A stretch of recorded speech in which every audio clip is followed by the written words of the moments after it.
48 గంటలైనా అచ్చిన మొగుడు ఇంటికి రాలేదు, ఝాన్సీ మొగుడు బయటికి పోలేదు. ఆ డెఫినెట్ గా 2 in 1 గడే.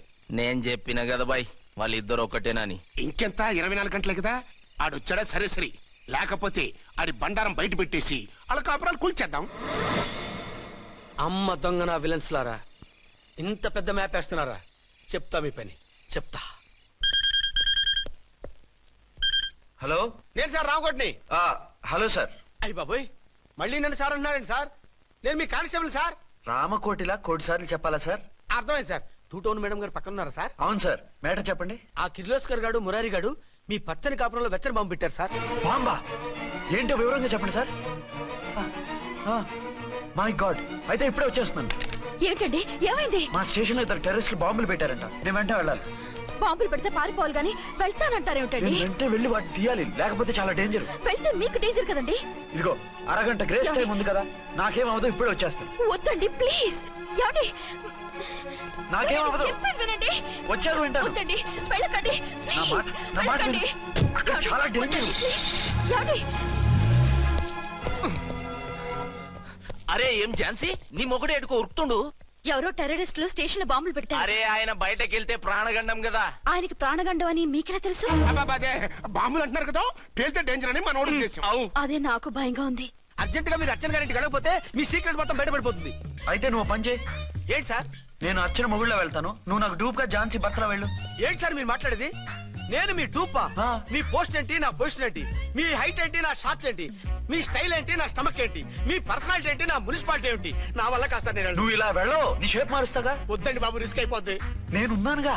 మీరు ఎప్పుడు లేరు, సినిమా బిగినింగ్ నుంచి ఎండింగ్ వరకు ఉంటారు. కమిడీ అని నా పరిస్థితి ఏంటి సార్? ఇదిగో మాట్లాడకుండా పద.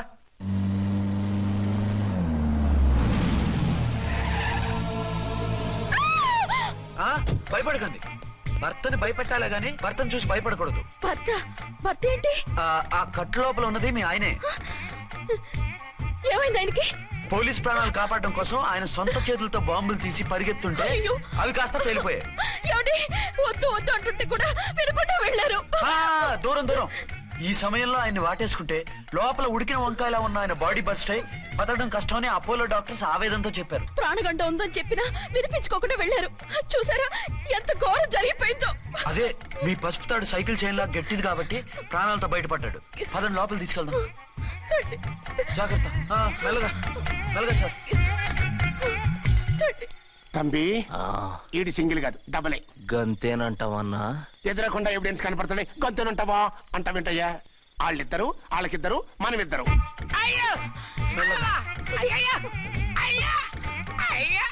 నెమ్మదిగా పడుకోండి సార్. మీరెళ్ళి ఫ్యాన్ తీసుకెళ్ళి. నువ్వు లేకుండా అలాగే 4 రోజులు పడుకో. మరి తిండేలా సార్? నిన్ను చూడడానికి వచ్చినప్పుడు నేను పెడతానులే. Don't worry sir, don't worry. జాగ్రత్తగా చూసుకోండి. థ్యాంక్స్ అండి. ఏమండి, బాబుకి ఎలా ఉంది? మిమ్మల్ని కలవరిస్తున్నాడు. రే రామారా. బాబుకు జ్వరం తగ్గే వరకు మీరు బయటకు వెళ్ళడానికి వీల్లేదు. అలాగే. నా డ్యూటీ వేరే వాడికి వేసి వచ్చాను. ఇంతలో 2 టౌన్కి వెళ్ళాల్సిన పని లేదు. చాలేగాడు బాంబు పేలినా బతికిపోయిండు. గట్టి విన్నావు. నా మరదలు నేనెట్టయినా పెళ్లి చేసుకోవాలి. ఏదైనా ఐడియా ఉంటే చెప్పానా? ఆడు బలంగా ఉంటే మనల్ని బాధ వదిలిపెడతాడు. ఇప్పుడు ఆడు బాంబు దెబ్బకి 90% చచ్చాడు. మిగిలిన 10% ప్రాణం మీద మనం 2 దెబ్బలు కొట్టాం అనుకో, పూర్తిగా చస్తాడు. ఆ తర్వాత నీ మరదలు నువ్వు పెళ్లి చేసుకోవచ్చు. అయితే పద, వాడిని ఎత్తుకొచ్చి కథం చేద్దాం.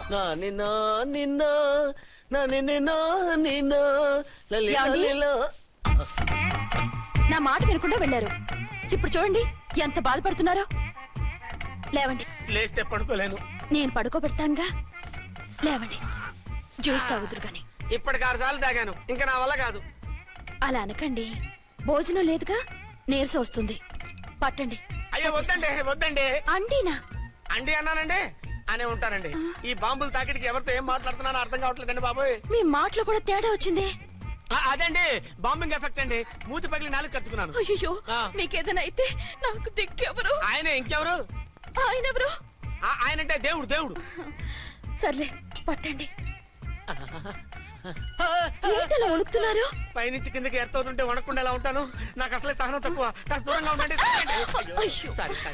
సారీ అండి. ఇంతటి దానికి సారీ ఎందుకండి? సారీ మార్చుకుని వస్తాను.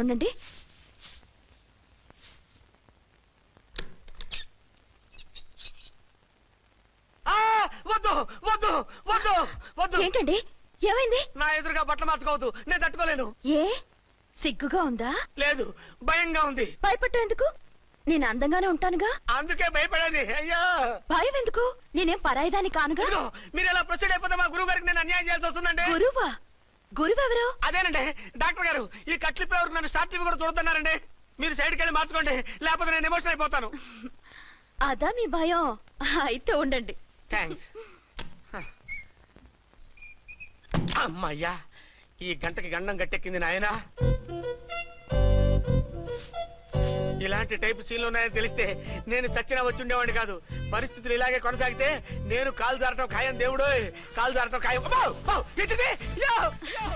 చిన్న పిల్లలు ఏంటి అరుపులు?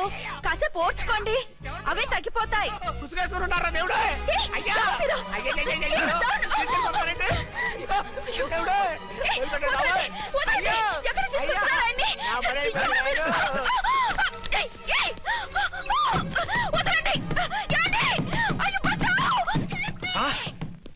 ఏంటో కేకలు? ఛాన్సీ గొంతులో ఉందండి.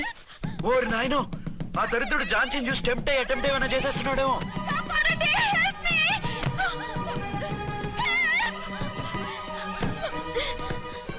ఏంటి ఝాన్సీ, ఏమైంది? మా ఆయన కిడ్నాప్ చేసి తీసుకెళ్లిపోతున్నారండి. ఎవరు? ఏమో తెలియదు, కాపాడండి. ఓరి నాయనో. బారసాలకు ముందే ఝాన్సీ నా వైఫ్ అని ఫిక్స్ అయిపోతే సడన్ గా హస్బెండ్ అయిపోయి దాన్ని బెడ్ ఎక్కేద్దామని చూస్తున్నావురా?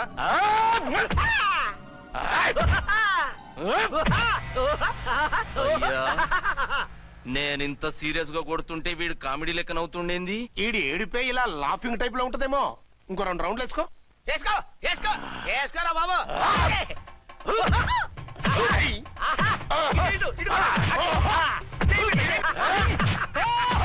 రేయ్, మీరు కూడా వచ్చి తలిగియండి రా వీణ్ణి.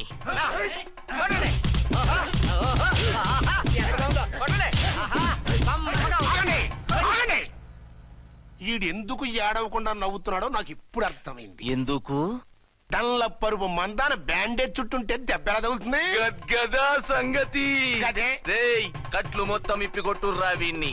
వద్దు వద్దు, కట్లు మాత్రం ఇప్పొద్దు. ఏ లోపట బట్టలు లేవా? డ్రాయర్ కూడా లేదు. ఏం పర్లేదు, మేము మగాళిమే కదా. ఇప్పండి రా. వద్దు వద్దు బాబాయ్, కట్లు వద్దు. కట్లు వద్దు బాబు, కట్టుకుతున్నారు బాబు. బాబా ఏంటిది? రక్షించండి సార్, నన్ను రక్షించండి సార్.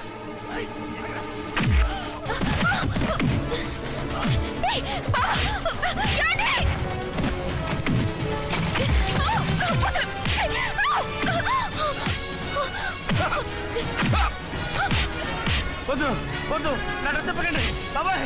వద్దు బాబాయ్. అయ్యో ఏంటి రాయో, నేను లేకపోతున్నానండి.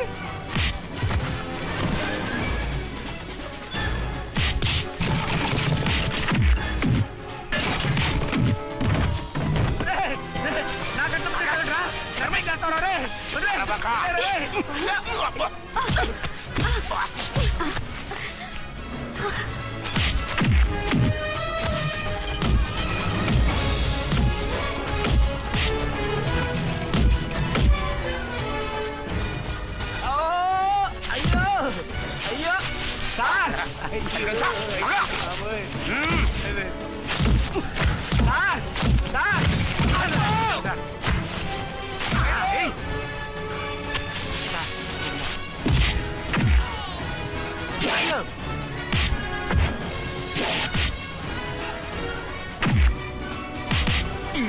అయ్యో సార్, రక్షించండి సార్. మొత్తం తీసేస్తాయి బాబు.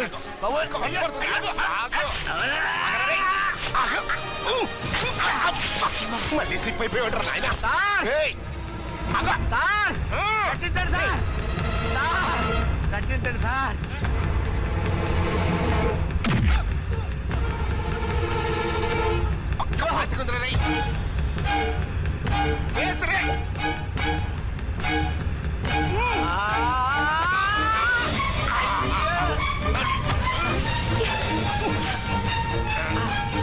గొంతులు చచ్చిపోతారు. కాపాడండి సార్. సార్ త్వరగా రండి సార్. రండి సార్.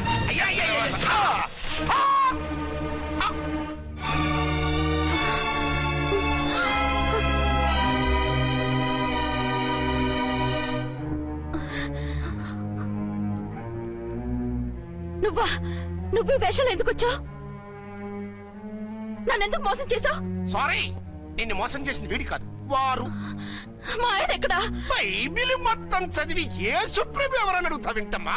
ఎంతకాలం నీ కొమ్మగుడు ఉన్నారనుకుని తెగ మురిసిపోయారు. కానీ మీరు కట్టుకున్నది పంచుకున్నది ఒకే ఒక మొగుణ్ణి, వారే వీరు.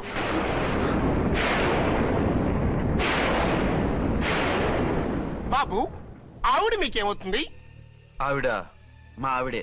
ఆవిడ ఆవిడ మా ఆవిడే. విన్నారుగా లేడీస్, ఈ సీన్ లో ఇక మన పని అయిపోయింది. ఇప్పుడు వన్ డే మ్యాచ్ మొదలవుతుంది. టాస్ వేసుకుని ఎవరు బౌలింగ్ చెయ్యాలో ఎవరు బ్యాటింగ్ చెయ్యాలో వాళ్ళే డిసైడ్ చేసుకుంటారు. మనం గ్యాలరీలో కూర్చుని మ్యాచ్ చూద్దాం, పద. ఎందుకింత మోసం చేశారు? ఎందుకింత ద్రోహం చేశారు? నేను ఎవరిని మోసం చేయలేదు, ఎవరికి ద్రోహం చేయలేదు. పాపం, విధి ఆడిన వింత నాటకంలో ఆర్టిస్ట్ అయి ఉంటాడు. చెప్పండి, ఒక పెళ్లి చేసుకుని నన్నెందుకు రెండో పెళ్లి చేసుకున్నారు? మీకు భార్యగా నేను సరిపోలేదా? ఆవేశపడకుండా నేను చెప్పేది వినండి. నువ్వు చనిపోయావు అనుకుని అందరూ కలిసి నాకు బలవంతంగా పెళ్లి చేశారు. ఆ విషయం నాకెందుకు చెప్పలేదు? పెళ్ళైందంటే నేను చేసుకోనన్నా, చీకొడతానన్నా? నిజం దాచి పెళ్లి చేశారని నాకు మన పెళ్ళైన తర్వాత తెలిసింది. అప్పుడైనా మీరు చెప్పాలిగా, ఎందుకు చెప్పలేదు? చెప్తే నువ్వు మిమ్మల్ని వదిలేస్తానని భయపడి చెప్పలేదా? నన్ను వాడుకునే ఛాన్స్ మిస్ అవుతుందని చెప్పలేదు? Don't talk రబేష్. కొంతకాలం ఆగి చెప్తే చచ్చినట్టు పడుంటారు.